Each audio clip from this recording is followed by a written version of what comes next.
Praise lord. అనుదినము దేవుని వాక్యాన్ని వీక్షిస్తున్నటువంటి మీ అందరికీ ప్రభువైన యేసు క్రీస్తు నామములో నా హృదయపూర్వకమైనటువంటి వందనాలు తెలియజేస్తున్నాను. మరి ఈ ఉదయకాల సమయంలో దేవుని వాక్యాన్ని మనం ధ్యానం చేసుకుందాం. మరి ఈ దినమున దేవుని వాక్యాన్ని మనము ధ్యానం చేద్దాం.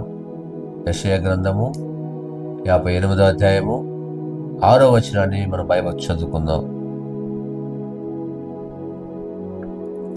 దుర్మార్గులు కట్టిన కట్లను విప్పుటయు, కాడిమాను మేకులు తీయుటయు, బాధింపబడిన వారిని విడిపించుటయు, ప్రతి కాడిని విరుగొట్టుటయు నేనేర్పరచుకుని నా ఉపవాసము కదా. ఉపవాసము చేయుచున్నటువంటి దేవుని వీళ్ళందరికీ దేవుడు చెబుతున్నటువంటి మాటలు చూడండి. ఉపవాసం ఉన్నవారు ఇవన్నీ చేయాలి. ఉపవాసం ఉండి దేవుని స్తుతించడం, ప్రార్థించడం, దేవుని కన్నీళ్లు కార్చడం, దేవునితో మాట్లాడడం, ప్రార్థన చేయడం, స్తుతించడం, ఇవన్నీ మంచిదే. అయితే ఆ ఉపవాసం ఉన్నప్పుడు నువ్వు చేయవలసిన కార్యాలు, నువ్వు వేటిని చేయాలో, ఎలా చేయాలో దేవుడు చక్కగా ఈ మాటల ద్వారా తెలియపరుస్తున్నాడు. దుర్మార్గులు కట్టినటువంటి కట్లను విప్పుటయు. దుర్మార్గుడు ఎవరు? దుష్టుడు. వారు కట్టినటువంటి కట్లు, వారు వేసినటువంటి ప్రతి కట్లను విరగొట్టాలి. అది ఎలాంటి దుర్మార్గతలో కట్లను విరగొట్టయు, కాడి మాను మేకులు తీయుటయు, బాధింపబడిన వారిని విడిపించుటయు. ఎవరైతే బాధించబడుతున్నారో వారిని విడిపించాలి. ప్రతి కాడిని విరగొట్టుటయు నేను ఏర్పరచుకున్న ఉపవాసము కదా. ఎవరైతే బంధించబడ్డారో, బందీ అయిపోయారో, పాపానికి లొంగిపోయారో, దుర్మార్గతకు లోబడిపోయారో, ఆ కాడి నుండి, పాపం అనే కాడి నుండి, శాపం అనే కాడి నుండి, దుర్మార్గత నుండి, అవినీతి నుండి, అక్రమం నుండి, ఇలాంటి కార్యాలను చేస్తున్నటువంటి భుజాల మీద మోసుకుంటూ మనం ఉపవాసం చేస్తే కుదరదు. వాటన్నిటిని విరగొట్టాల. పశ్చాత్తాపంతో అవన్నీ కూడా దేవుని ఎదుట ఒప్పుకొని ఒక్కొక్కటి విరగొట్టాలి, విడిచిపెట్టాలి. అప్పుడు నీ ఉపవాసము చెల్లుబాటు అవుతుంది. నీ ఉపవాసాన్ని దేవుడు అంగీకరిస్తాడు.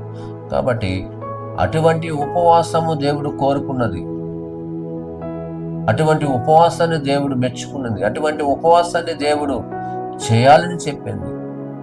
బంధించబడిన విడిపించకుండా, నువ్వు ఎవరైనా బాధించుంటే, దుఃఖపరుచుంటే, వారిని నువ్వు నిందించుంటే, అవమానించుంటే, వారిని నువ్వు క్షమించకుండా నువ్వు ఎలా ఉపవాసం ఉంటే ప్రార్థిస్తే దేవుడు అంగీకరిస్తారని నువ్వు అనుకుంటావు. ఈరోజు నువ్వు ఉపవాసం ఉన్నప్పుడు ఆ కట్లను నువ్వు విప్పాలి. ఇతరులను బాధించి ఉన్నా, ఒకవేళ బాధించబడుతున్న వారిని విడిపించాలి. సరసాలు ఉన్న విడిపించబడాలి. అది దేవుని యొక్క ఉద్దేశము, దేవుని యొక్క ఆలోచన అది. కాబట్టి ఈరోజు ఉపవాసం ఉన్నటువంటి వారు కూడా వారు వేటి కాడి చేత అపవాది బంధించబడ్డారో, వేటి చేత నలిగిపోతున్నారో, వేటి చేత ఆ యొక్క కాడి అనేటువంటి కాడి మీద దేవాతి దేవుడు చూడండి, దేవుని దగ్గరికి వచ్చినప్పుడు ఆ కాడి దేవుని కాడి మోసేవారిగాను ఉండాలి. లోకములో ఉన్నటువంటి వాటిని కాదు, లోకములో జరుగుతున్న వాటిని నువ్వు భుజాల మీద వేసుకొని తిరిగేది కాదు. దేవుని యొక్క పరిచర్యను, దేవుని యొక్క ఆలోచనను ఎరిగి నీవు ఉపవాసము చేయనప్పుడు నీ కట్లను విప్పుటయు, కాడిమాను మేకులు తీయుటయు, బాధింపబడిన వారిని విడిపించుట, ప్రతి కాడిని విరగొట్టడం నేను ఏర్పరచుకున్న ఉపవాసము కదా. హృదయాంతరము నుండి నువ్వు కనికరించాలి, నువ్వు సహాయం చేయాలి, ఇతరులను మేలు కోరుకోవాలి. దుర్మార్గంగా ఉండొచ్చు, వారు పాపములను జీవించుండొచ్చు, వారు పట్టబడి ఉండొచ్చు. వారిని నువ్వు క్షమించి వారిని విడిపించాలి. వారిని క్షేమంగా నీవు చూడాలి.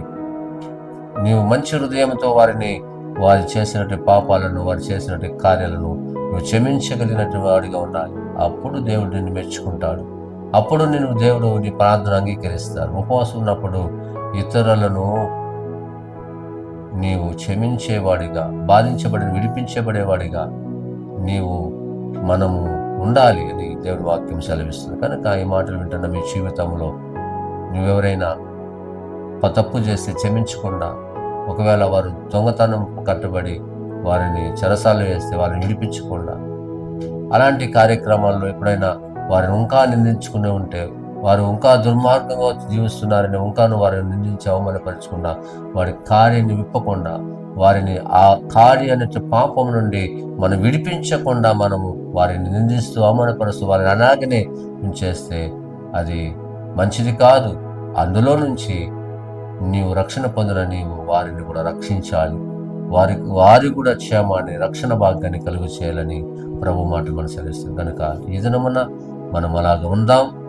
దేవుని యొక్క ఉపవాసంలో మనము ఉపవాస దీక్షతో ఉన్నప్పుడు ఆ యొక్క దీక్ష ప్రార్థన ప్రభు అంగీకరిస్తాడు.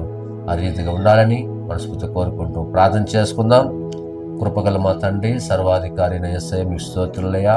ఉపవాసం ఉన్నప్పుడు నాయన ఇతరులను దుర్మార్గులు కట్టినట్టు కట్లను నాయనా విడిపించబడాలి. బంధించబడిన వారిని విడిపించబడాలి.